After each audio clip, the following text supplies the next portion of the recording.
Hi, I'm Jenny Matthews, and in this video, I'm going to be talking about cognitive behavioral therapy, also known as CBT. CBT is a type of therapy that is about the relationship between your thoughts, your feelings, and behaviors. A couple other things about CBT are that it is evidence-based, which means that it's proven to be effective. It's also a short-term model, which is pretty cool. And short-term means about 12 sessions. Can be a little shorter, can be a little bit longer, just depending on the situation. But these are all really great because it means that in a short amount of time, you can be given a type of therapy that is proven to be effective. I think that that's fantastic. So let me explain to you a little bit about how this might look. So let's say, for example, you are extremely nervous about a job interview coming up. And so what I would do as a cognitive behavioral therapist is ask you a little bit more about that connection between your thoughts, feelings, and behaviors. So here's how that might look. So beginning to ask you a little bit about what are the thoughts that you're having about that situation? What are the worst case scenario? What are you telling yourself? And this part can be a little bit hard for people. When I initially ask, what are you thinking about, or what do you think about the situation? People aren't always sure. And it's because we have so many thoughts that go through our head all the time, good or bad, that we're not always aware of what we're thinking. It's pretty easy for people to know that they're feeling anxious, right? But not always what they're saying to themselves. So this is a really important step because it's really the foundational piece of CBT. So we spend a lot of time talking about that. So like in this instance, it might be that this person is thinking that I'm going to screw it up, right? I'm not going to be able to answer any of the questions correctly. I'm not going to be qualified for this, and they're not even going to like me. So those might be the thoughts. And so if you're having those kind of thoughts, how do you think that's going to make you feel? Well, I can guess that it's going to make you feel anxious, nervous, insecure, right? And then another piece of it that I also like to include is then how does it make you feel, not just emotionally, but then physically as well, right?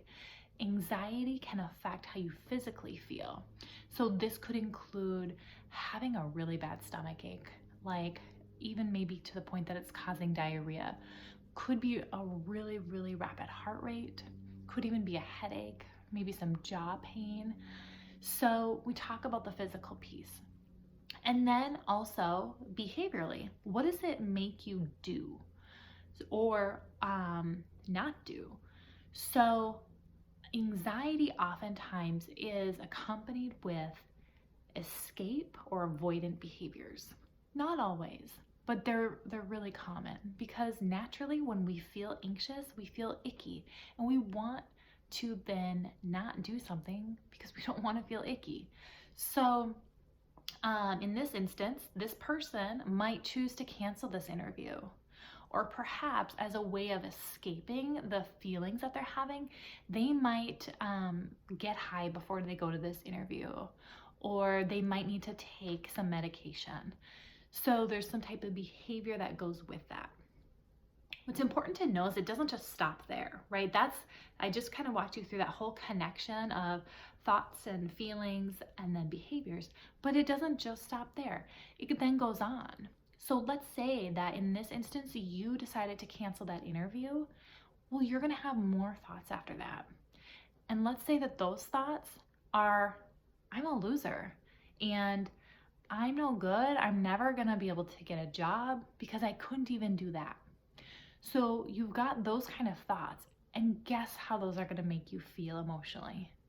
Make you feel pretty helpless, worthless, maybe even depressed. And then how they make you feel physically? They probably make you feel achy, maybe make you feel really lethargic, like having no energy at all. And then behaviorally, what does it make you do? Well, maybe you end up sleeping quite a bit. Maybe you end up not calling anybody because you don't want to face your mom or your partner and tell them what happened. Or maybe you just don't feel like being around people because you don't have the energy, or you don't want to admit what happened. So all of that whole cycle just starts again. So that's an illustration for you of how it might look when we're doing cognitive behavioral therapy. And really what we're doing is we're just outlining that connection. And once you understand that, then we can start to really target all of those areas for change. So we would start with, developing a plan on how to change your thinking patterns. We would develop a plan on how to change those physical feelings and emotional feelings that you get. We'd also talk about behaviors that you can change and do, whether it's changing your coping strategies or adding new activities, things that you can do so that you feel different as well. I hope that gives you an idea of what it might be like to do cognitive behavioral therapy. And if you have any questions, feel free to reach out to me. I'd be happy to answer them. And I hope this was helpful to you. Take care. Have a great day. Bye-bye.